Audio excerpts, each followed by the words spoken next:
Hall میں آیا آدمی, اس کا نام بھی مجھے یاد ہے, اس نے ذرا ہاتھ تھوڑا سا آگے بڑھانا چاہا, میں نے تو اس نے ہاتھ پیچھے کھینچ لیا, صرف میں نے اس کو سلام کیا. میں نے کہا بھائی کیا حال ہے؟ یہاں پر کوئی روئی لگی تھی, یہاں پر روئی لگی تھی, اور وہ ایسے کر کے اس کو پکڑے ہوئے تھا. میں نے کہا کیا ہوا ہے؟ کہنے لگے 23 سال سے میں گٹکا کھاتا تھا, بہت شوقین تھا, اور اس بار رمضان میں میرے ایک دانہ نکلا ہے زبان میں, اس کی بایوپسی کرنے گئی ہے, اور پھر جب وہ آئی ہے تو میرا سارا نشہ ڈھیلا ہو گیا, میری ساری جتنی بھی ہمتیں تھیں سب ٹوٹ چکی ہیں, میں آخری ڈپریشن کی آخری حد میں ہوں. وہ کہتا ہے مجھے ڈاکٹر نے کہا کہ تم 2 مہینے کے بعد دنیا سے چلے جاؤ گے اور تم کو کینسر ہے. دیکھو موبائل میرے پاس بھی ہے, آپ سب کے پاس بھی ہے, مگر تھوڑی دیر کے لیے موبائل سے آپ اپنا دم چھوڑائیں.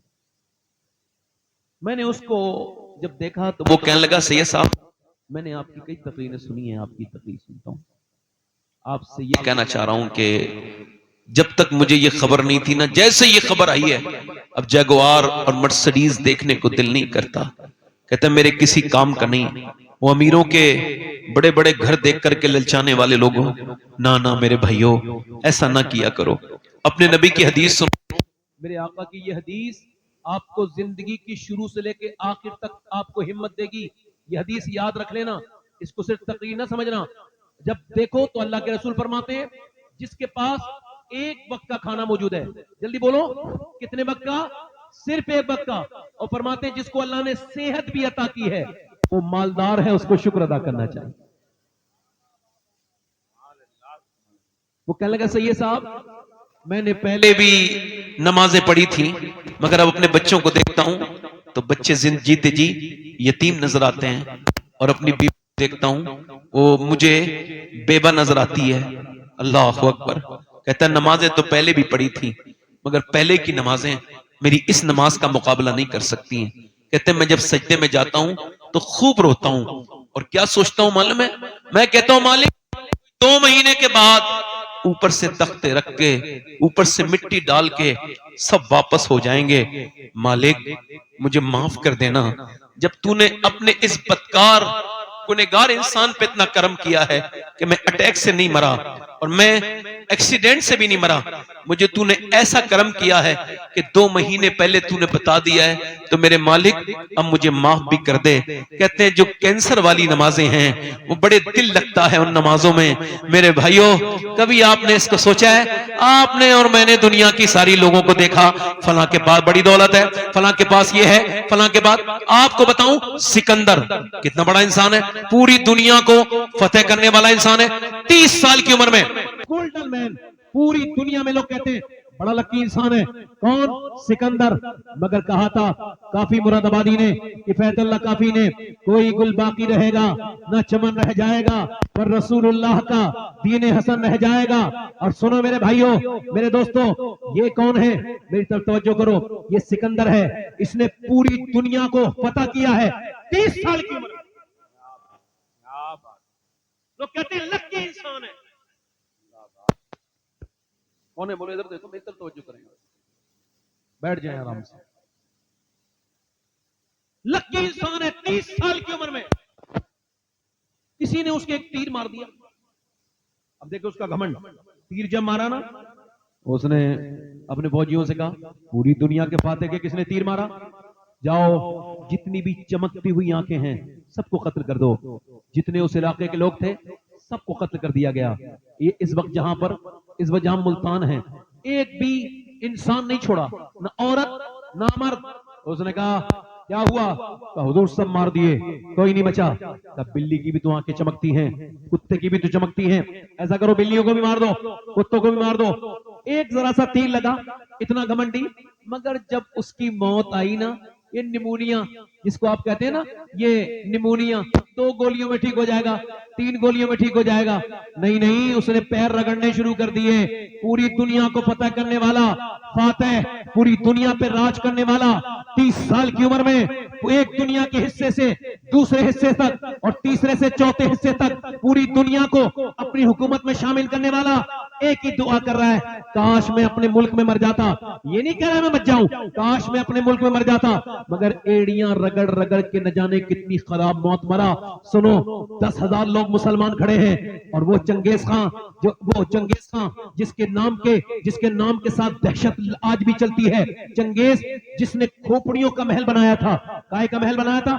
کھوپڑیوں کا، وہ بھی مسلمانوں کی. وہی چنگیز خان، اللہ اکبر، وہ آج لوگوں سے کہہ رہا ہے قتل کر دو. اب 10,000 لوگ ہیں، ایک صف میں 1,000، دوسری صف میں 2,000، تیسری صف میں 3,000، ایسے انہیں قتل کر دو. 1,000 قتل کر دیا گیا. ایک بزرگ آگے کھڑے تھے، اللہ کے ولی، پیچھے چلے گئے. پھر اس نے تیسرے کو دوسری صف میں کو کاٹا، وہ تیسری میں چلے گئے. تیسری کو کاٹا، چوتھی میں چلے گئے. پانچویں کو کاٹا، چھٹی میں چلے گئے. جب 9ویں اور 10ویں کی باری آئی تو یہ جو ہے چنگیز، یہ مسکرانے لگا ہے. دیکھو یہ سمجھتا ہے تو بچ جائے گا. اوے تو کیسے بچے گا او بوڑھے، اب تو اکیلا رہ گیا، اب کیسے بچے گا؟ کہنے لگا میرا رب بچائے گا تو بچ جاؤں گا. میرا رب زندہ باد، زندہ باد. میرا رب بچائے گا تو بچ جاؤں گا. میرا رب بچائے گا تو بولو، میرا رب بچائے گا تو بچ جاؤں گا. اس نے کہا کیسے؟ کہا جب رب چاہے گا تو وہی تو جانے کیسے بچائے گا. اتنی دیر میں اسے پیاس لگی، اس نے اپنی بوتل اٹھایا، ایک ڈس بیلنس ہوا، اس کا ایک پاؤں رکاب میں الجھ گیا، اور اس کے بعد گھوڑا چلنا شروع ہو گیا. گھوڑا چل رہا ہے، یہ کہہ رہا ہے لوگوں روکو، مگر کوئی نہیں روک رہا ہے. یہ کہہ رہا ہے لوگوں روکو، فوجیوں روکو. ادھر دیکھو پوری دنیا میں دہشت بپا کر رہا ہے، مگر گھوڑا رکا کسی سے نہیں. گھوڑے نے جب تک اس کے دماغ کا قیمہ نہ بنا دیا، اتنا نہ گھسیٹا کہ جس کی بوٹیاں نیچے کو گرنے لگی، اس کے خون سے وہ پورا علاقہ جب تک، وہ پورے جنگل جب تک جو ہے بھر نہ گیا، اور یہ بالکل اس کا چہرہ بالکل ربڑ کی طرح نہیں ہو گیا. گھوڑے نے تب تک اس کو روکا نہیں. اس کے بعد وہ جو اس کے فوجی تھے اسی بزرگ کے پاس جا کے بولے بھائی تو کون ہے؟ کہنے لگا میں مصطفیٰ کا غلام ہوں. کہ جب تیرے اندر اتنی پاور ہے تو آمنہ کے لال کے اندر کتنی پاور ہوگی. تو ایسا کر ہمیں کلمہ پڑھا کے مسلمان کر دے. میرے بھائیوں، میرے دوستوں، نہ کوئی بادشاہ بچا ہے، نہ کوئی امیر بچا ہے، نہ کوئی فقیر بچا ہے، نہ کسی امیر کو یہ موت چھوڑے گی. یہ کیا تم نے دیکھنا شروع کر دیا؟ یہ نہ دیکھو بڑے بڑے محل، نہ دیکھو. اگر دیکھنا ہے تو وہ دھسی ہوئی قبریں دیکھو، بوسیدہ قبریں دیکھو. اگر تم کو دیکھنا ہے، عبرت حاصل کرنی ہے، تو دنیا کے دھوکے میں نہ ہو. بادشاہوں کے کپڑے نہ دیکھو، فقیروں کے پھٹے ہوئے کپڑے دیکھو، ان کے کفن دیکھو. اطلس و کم خواب کی پوشاک پر نازا نہ ہو، اس تنے بے جان پر خاکی کفن رہ جائے گا. دنیا جب یہ دیکھنے چاہتی ہے کہ امیروں کی لاشیں کہاں ہیں، تو امیروں کے تم کو مسکن نہیں ملیں گے، نہ تم کو سکندر کی قبر ڈھونڈنے پر ملے گی، نہ چنگیز خان تم کو ملے گا، نہ آپ کو کوئی بڑا اکبر اور بابر کی خبریں تم کو مل سکتی ہیں. وہ دنیا دار جو تھے وہ مٹ گئے، اور انہیں زمانے نے مٹا دیا. بلکہ مٹایا نہیں، بلکہ ان کی کھوپڑیاں ایسی بھیانک بن گئی، اور ان کی کھوپڑیوں سے ساری کھالیں کھینچ گئی. وقت نے ان کو ننگا کر دیا، ان کو ذلیل کر دیا. بادشاہوں کی ذلت دنیا نے دیکھی، امیروں کی ذلتیں دنیا نے دیکھی. کہاں گیا وہ فرعون جو کہتا تھا میں رب ہوں؟ آج وہ ذلیل ہو کے ختم ہو گیا. دنیا کا نہ کوئی فرعون بچا ہے، نہ کوئی بچے گا. بچے گا کون؟ بچے گا وہ جو آمنہ کے لال سے وفاداری کرے گا، بچے گا وہ جو رسول ذی وقار سے وفاداری کرے گا. اور وہ بچا ایسا ہے کہ کوئی کلیہ شریف میں چمک رہا ہے. دنیا جا کر کے دیکھے کہ بادشاہوں کی قبریں نہیں ملیں گی، مگر آج بھی میرے صابر علاء الدین کا آستانہ چمک رہا ہے. جا کر کے دیکھو دلی میں نظام الدین چمک رہے ہیں، تو پھر کریل میں صابر علاء الدین چمک رہے ہیں، کہ چوجا میں مخدوم اشرف چمک رہے ہیں. جا کر کے دیکھو تو پھر اجمیر میں میرا معین الدین چشتی چمک رہا ہے، بغداد میں غوث اعظم چمک رہے ہیں. آواز آ رہی ہے کوئی گل باقی رہے گا نہ چمن رہ جائے گا، پر رسول اللہ کا دین حسن رہ جائے گا. نعرہ تکبیر! واہ واہ واہ واہ میاں، زندہ باد زندہ باد زندہ باد میاں، زندہ باد. تم کو ذرا سی ایکو کم کرے، تھوڑا ذرا سی تم کو تکلیف ہوئی ہے، تم نے اس کے سامنے رونا شروع کیا، تم نے اس کے سامنے، تم نے اپنی عزت ختم کروا لی، اس کے سامنے روئے ہو. ہاں سنو میرے دوستوں، میرے بھائیوں، پوری کائنات میں ادھر دیکھو جتنے غم میرے نبی نے سہے، اب ہمیں کیا فرق پڑتا ہے بھائی؟ ہمارے گھر سے تو کچھ نہیں ہوا ہے ابھی. ہاں جب ہو جائے گا تو فرق.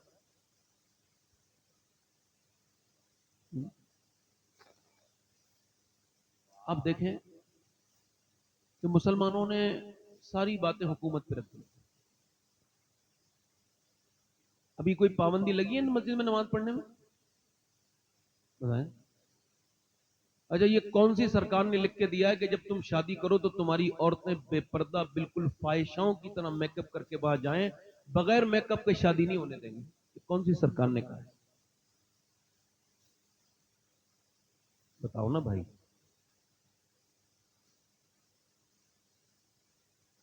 یہ کون سی حکومت نے یہ پابندی لگائی ہے کہ تمہارے گھر میں اب مسلح نہیں بچ سکتے؟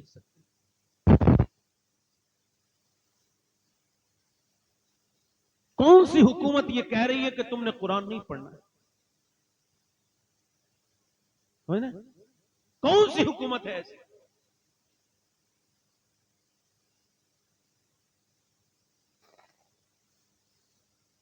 مسلمان لڑکیاں برقعے والیاں جب ہوٹلوں سے دریافت ہونے لگی،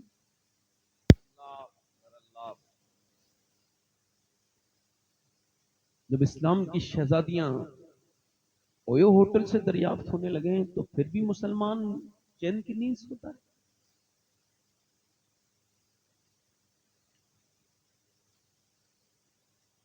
چھوٹی چھوٹی بچیاں جب گھروں میں تھرکنے لگیں، گانے گانے لگیں، ڈی جے بجانے لگیں، آپ سب سے پوچھ رہا ہوں میرے بھائیوں، پھر اس کا کیا، آپ اس کا کیا سمجھتے ہیں؟ اس کا انجام کیا ہوگا؟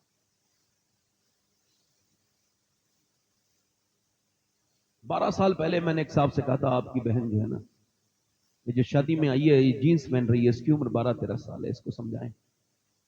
کہنے لگے آپ اپنا کام کیجئے، میرے گھر کے معاملات میں نہ بولیے. اس کے بعد یہ ہوا کہ پھر 2022 میں وہی شخص اپنی بیٹی کے سامنے تھانے میں بیٹھا تھا اور وہ اپنی بیٹی سے کہہ رہا تھا میری بیٹی میں تیرا بوڑھا باپ ہوں، میری عزت بچا لے. پیروں میں اس کی ٹوپی رکھتا تھا اپنی.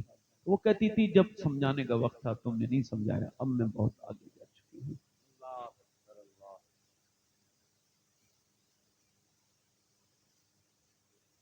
جب ہم، اللہ نے ہم کو دیا ہے دولت بتیری، مگر پھر بھی ہم جب مالدار رشتہ دیکھنے لگے، ہم ایک دوسرے کا خون پینے والے لوگ ہیں. خون پی گئے ہم ایک دوسرے کا. شادی بڑی بڑی کی ہے تم نے، بڑا نام ہو گیا بھائی، کھانا بڑا اچھا تھا. میں تو جاتی ہی نہیں کسی شادی میں، اللہ کا شکر ہے، اللہ کا فضل ہے، نہیں جاتا میں، اس میں شریک نہیں ہوں اور انشاءاللہ ہوں گا بھی نہیں.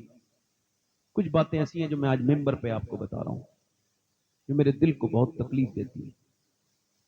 کہ جب تیرے گھر کی شادی کے چند لقمے کھانے باپ آیا تھا، اس کی بیٹی بھی آئی تھی، بیٹی نے 2-3 لقمے کھائے مگر اس کو وہ ہضم نہیں ہوئے.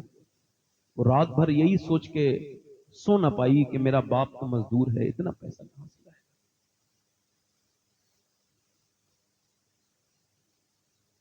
آپ نے نکاح کو اتنا مشکل کر دیا کہ ایک شادی کے لیے آپ کو لاکھوں روپے کی ضرورت ہے.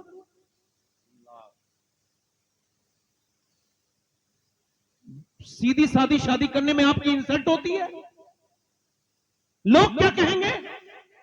لوگ یہ کہتے ہیں انا للہ و انا الیہ راجعون. کچھ نہیں کہتے لوگ.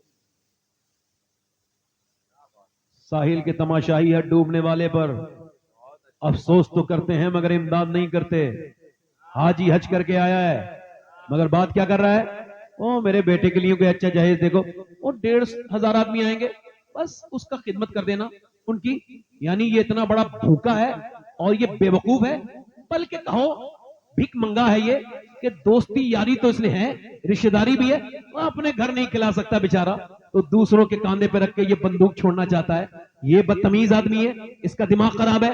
آج کے زمانے میں اگر کوئی نوجوان ایسا لڑکا ہو، میں سید ہوں، اس محفل میں اس کا ہاتھ چومنے کے لیے تیار ہوں، جو یہ اعلان کرے کہ میں جب شادی کروں گا بالکل سنت کے حساب سے کروں گا، بغیر کسی جہیز کے، ایک کپ چائے بھی نہیں، ویسے ہی کروں گا جیسے مصطفیٰ نے کی تھی. اور یاد رکھو کائنات میں کوئی اتنا بڑا نہیں ہو سکتا بلکہ حضور کی چوٹی کے برابر بھی نہیں ہو سکتا. میرے حضور نے اپنی بیٹی، نہ حضور کی بیٹی کی طرح کسی کی بیٹی ہے، نہ حضور کے داماد کی طرح کسی کا داماد ہے. بیٹی فاطمہ ہے جو جنتی عورتوں کی سردار ہے، علی داماد ہے جو سارے ولیوں کا سردار ہے. مگر شادی مسجد میں کی جا رہی ہے اور دنیا کو بتایا جا رہا ہے کہ انسان بڑا خرچہ کرنے سے نہیں ہوتا، انسان بڑا اللہ کو راضی کرنے سے ہوتا ہے.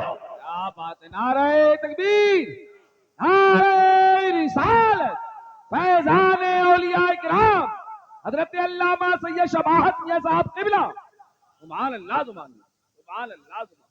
کوئی لڑکا اگر ایسا ہو جو یہ کہے کہ بھئی میں اس محفل میں اس کے ہاتھ چوم لوں گا، اس نیک انسان کے کہ میں جب اپنی شادی کروں گا تو اپنے گھر والوں سے کہوں گا نہ مجھے منگنی چاہیے، یہ سب خرافات ہیں، ایک جاہلانہ رسم ہے۔ مسلمان شادی جب کرے گا تو بغیر کسی جہیز کے کرے گا۔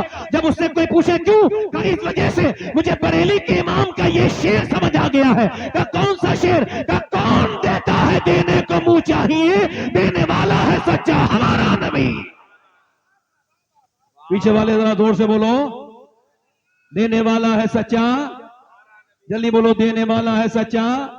اسی وجہ سے کار تو مل گئی جہیز میں، مگر بیچارے پیٹرول نہیں ڈلوا پا رہے۔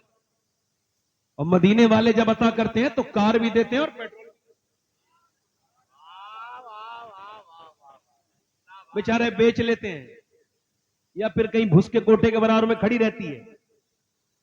حیثیت نہیں تھی نا، لے لی ضد کر کے، اوقات سے باہر کی چیز ہے نا، یہ جہالت ہے، بے وقوفی ہے، بدتمیزی ہے۔ مگر میرے بھائیوں، آپ کو اس کی تکلیف نہیں ہوتی کہ مسلمانوں کے ساتھ، مگر آپ کو بتا رہا ہوں جب کوئی دقت ہو، جب کوئی پریشانی ہو، کیونکہ مجھے زیادہ دیر گفتگو نہیں کرنی ہے اس وجہ سے کہہ رہا ہوں، جب کوئی دقت ہو، جب کوئی پریشانی ہو، آج میں آپ کو پوری زندگی کا نچوڑ کھل کے دے رہا ہوں۔ دیکھو کوئی اپنا راز نہیں دیتا، میں راز کھول کے جا رہا ہوں۔ دنیا میں اس سے بہترین کوئی جگہ نہیں ہے، اس میں اس سے بہترین سلنڈر کرنے کی کوئی جگہ نہیں ہے۔ یہ جو لوگ کہتے ہیں اس کے سامنے روئے، اس کے سامنے روئے، اپنی پریشانی بتاؤ گے اور پریشانی بڑھے گی۔ مولا علی فرماتے ہیں سب کے سامنے رو گے، فرماتے ہیں تو رب کے سامنے نہیں روگے، اور رب کے سامنے روگے تو سب کے سامنے نہیں روگے۔ حضور کی سنت ہے۔ سنو میرے بھائیوں، سنو میرے بھائیوں، آپ کو کتنی تکلیفیں آئی ہیں۔ حضور فرماتے ہیں سارے نبیوں کی تکلیف اگر ایک پلڑے میں رکھ دو اور مجھ محمد کی تکلیف ایک پلڑے میں رکھ دی جائے تو فرماتے ہیں میری تکلیف کا پلڑا بھاری ہو جائے گا۔ میں نے جتنے غم، جتنے دکھ، جتنے درد سہے ہیں اتنے کسی نے نہیں سہے، مگر ایک آپ ضعیف حدیث بھی نہیں سکھا سکتے کہ میرے نبی پاک صلی اللہ علیہ وسلم نے کبھی رونے کے لیے کسی کا کاندھا تلاش کیا ہو، کسی کے کاندھے پہ سر رکھ کے میرے نبی روئے ہوں۔ نہیں، میرے مصطفیٰ نے خود بھی اور پوری دنیا کے اپنے امتیوں کو یہ پیغام دیا ہے۔ امی عائشہ فرماتی ہیں کہ میرے نبی پاک کسی کے ساتھ تو کبھی نہیں روئے، مگر جب رات ہوتی تھی تو میرے نبی پاک اتنا لمبا سجدہ کرتے تھے اور حضور کے اتنے آنسو نکلتے تھے کہ میرے نبی پاک کے آنسو گھر کے باہر کو نکل جاتے تھے۔ میرا امام کہتا ہے آنکھیں رو رو کے سجانے والے جانے والے نہیں آنے والے۔ سنو میرے بھائیوں، جب کوئی تکلیف آئے تو بس مصلا بچھاؤ اور رب سے کہہ دو کیا بات ہے، نعرہ تکبیر، نعرہ رسالت، رب سے کہو، زندہ باد زندہ باد، رب سے کہو۔ رب کے آگے، سبحان اللہ، رب کے آگے۔ صحابہ اکرام کی زندگی دیکھو، لٹ گئے لوگ، ختم ہو گئے، مگر وہ صحابہ وہ 313 ہیں۔ کتنے ہیں بولو، کتنے ہیں؟ اور ادھر 1000 کی فوج ہے۔ ذرا توجہ کرنا بھائی، تھوڑی دیر دھیان سے سن لو، کتنی فوج ہے بولو؟ 1000۔ انہوں نے رات بھر بکرے خوب کھائے ہیں، بھون بھون کر، افراط ہے، شرابیں پی ہیں، ناچ دیکھے ہیں، گانے دیکھے ہیں، اور ان کے ہاتھوں میں رسیاں ہیں۔ رسیاں کیا کہہ رہے ہیں؟ ابو جہل اتنا اوور کانفیڈنس میں ان رسیوں میں باندھ کے لے کے جاؤں گا، اس رسی میں باندھ کے لے کے آؤں گا۔ حضور کے بارے میں کہہ رہا ہے ایسے باندھ کے لے کے آؤں گا، گھسیٹتا ہوا، اتنا